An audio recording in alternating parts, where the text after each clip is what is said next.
Hello U2 conference and U2 fandom. I hope you can hear me because I'm in the airport on my way back to DC from Toronto, where I saw the Bono book extravaganza last night.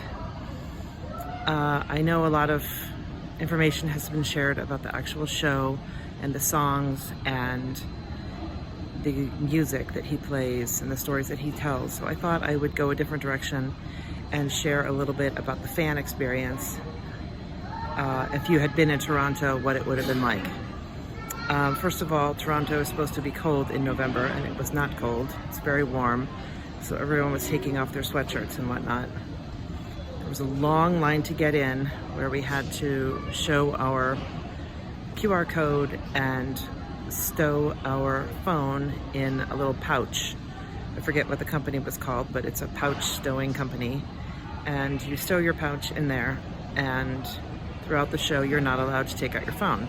I could use my Apple Watch to text to my friends who were picking me up after the show, but not having a phone was a really interesting experience.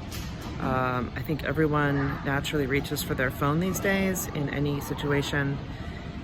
Take pictures, check socials, send a text message, but from the moment I checked in at about 7 until the show let out at about 10:30, I didn't have my phone, and no one else did either. So chatted with a lot of people in line to get in, and chatted with a lot of people in line to buy merchandise, which I bought a t-shirt, which was pretty cool.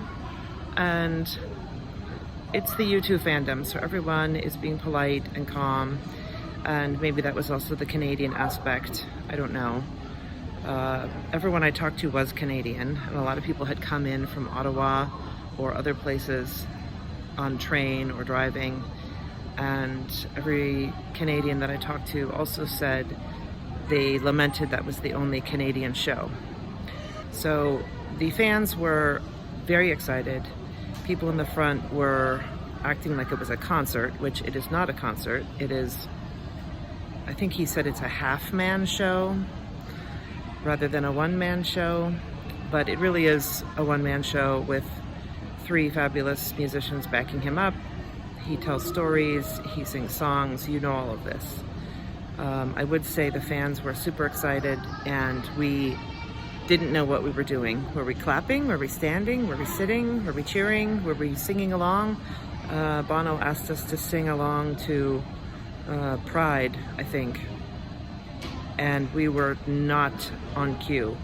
We had kind of sat back in our seats and we're just enjoying watching the show, and suddenly he asked us to respond, and we were not ready.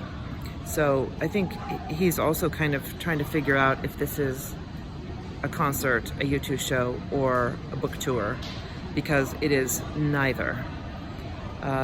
Some fans stood up and cheered at some points. I was on my feet a number of times. It was more like the State of the Union address, where people stand and clap, and then sit down, and then stand and clap, and then sit down. At one moment, I thought he was going to I Will Follow. I mean, he was going into I Will Follow, but everybody thought he was going to launch into the song, and everybody stood up as if we were in a wave in a stadium, and just as quickly as that started, it stopped, and we all looked at each other awkwardly and sat down, and I said out loud, "We don't know what we are doing," and everyone around me laughed, because indeed, we didn't know what we were doing. Overall, it was a tremendous experience. He's such a great storyteller. I did learn, I've already listened to the book and read all of the articles and all of that, but I did learn some new things about him, and I also enjoyed watching him just do his thing. It reminds me of way back in the day when he would do performance art, and he was in his element, even if the fans were not, didn't know what we were doing. So I hope everyone is doing well, and I hope we can all see each other in person again soon. Thank you so much. Au revoir.